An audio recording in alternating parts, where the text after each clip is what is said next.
Ya oke, jadi untuk kesempatan kali ini kita akan membahas latihan soal 2. Yang pertama dari soal nomor 1. Ini uji kompetensi.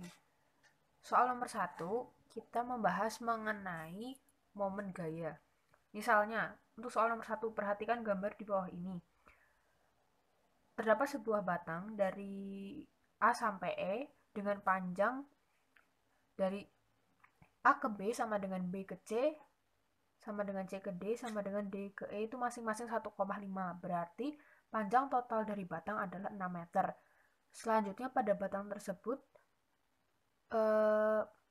dikenakan gaya 5 buah dari F1 sampai F5.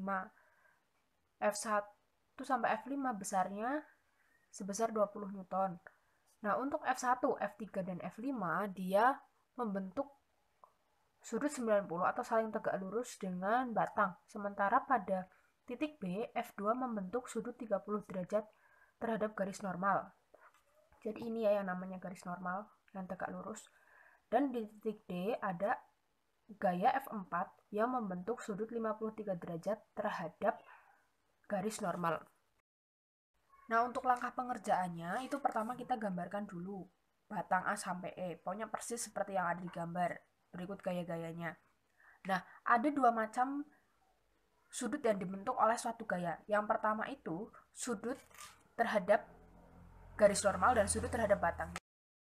Jadi misalnya kita punya sebuah batang, bekerja sebuah gaya, misalnya gaya F. Nah, kita bentuk garis normalnya. Ini merupakan garis normal. Ingat, garis normal itu selalu tegak lurus dengan batang atau datarnya. Nah, untuk kasus pertama, seperti kasus yang ada di soal, misalnya sudutnya itu dibentuk antara gaya dan garis normal, misalnya sini, maka kita harus memproyeksikan gaya ini terhadap garis normal. Kita tarik garis yang saling tegak lurus, kita gambar gaya di sini. Nah, masih ingat untuk vektor? Apabila kita mau mencari garis yang ada di samping sudut, maka kita pakai aturan cos. Berarti cara menghitungnya ini F cos 30 derajat. Ini kasus pertama seperti yang ada di soal. Tapi kalau misalnya nanti pada soal sama misalnya ada gaya F, terus tetap gaya normal, sudut yang diketahui itu misalnya ada di sini, misalnya ini sudut 30 juga, kita tetap harus memproyeksikan terhadap garis normal, tidak boleh ke sini. Kenapa? Karena momen gaya F-nya itu harus saling tegak lurus. Karena ketika gayanya searah dengan batang, otomatis nanti torsinya bernilai 0. Jadi, bagaimana caranya untuk memproyeksikan ke garis normal?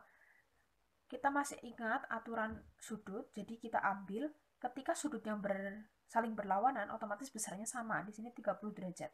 Kita butuh gaya yang di sini. Berarti garis ini itu berada di depan sudut. Kalau dia ada di depan sudut, pakainya F sin 30 derajat. Jelas? Ketika yang dicari itu yang ada di sebelah sudut, pakainya cos. Ketika ada yang di depan sudut, pakainya sin. Atau cara mudah menghafalkannya, ketika sudut yang diketahui itu antara gaya dan garis normal, atau seperti yang di soal ini, berarti kalian pakai cos. Tapi ketika sudut yang diketahui itu antara gaya dan batang, otomatis kalian pakainya sin. Atau biasanya persamaan umumnya kan memang torsi F sin. Persamaan umum torsi kan to sama dengan F sin theta dikali R. Ini persamaan umumnya. Tapi nilai sin ini dengan catatan sudut yang diketahui itu harus antara gaya dan batangnya, bukan antara gaya dan garis normal. Nah, kita kembali lagi ke soal yang tadi. Kan kita berarti harus menggambar gaya ini. Karena sudutnya yang diketahui di sini, makanya kita pakai cos. Yang ini juga sama, karena sudutnya di sini kitanya pakai cos 53. Dan ditanyakan momen gaya di titik C.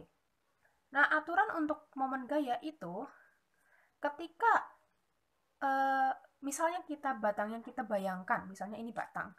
Ini F1 ya. F1 kan berarti arahnya ke bawah. Misalnya kita seakan-akan berarti kita memberi dorongan ke sini.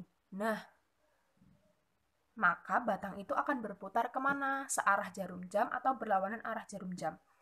Terdapat aturan, ketika searah jarum jam, torsi yang terbentuk itu bernilai positif.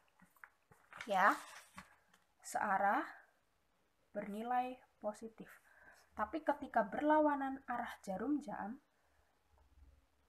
itu nilainya negatif. Nah, sekarang kita lihat untuk F1 di sini, kita umpamakan.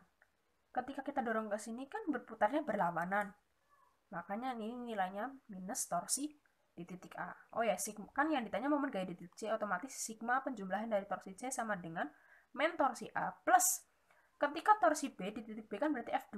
Nah, ingat ini yang dipakai nanti adalah F2 yang udah pakai cos. Berarti ini kan. Misalnya ke atas, nah, kan dia searah, makanya dia dianggap positif. Torsi D. Torsi D berarti pakai F4 ini, ke bawah.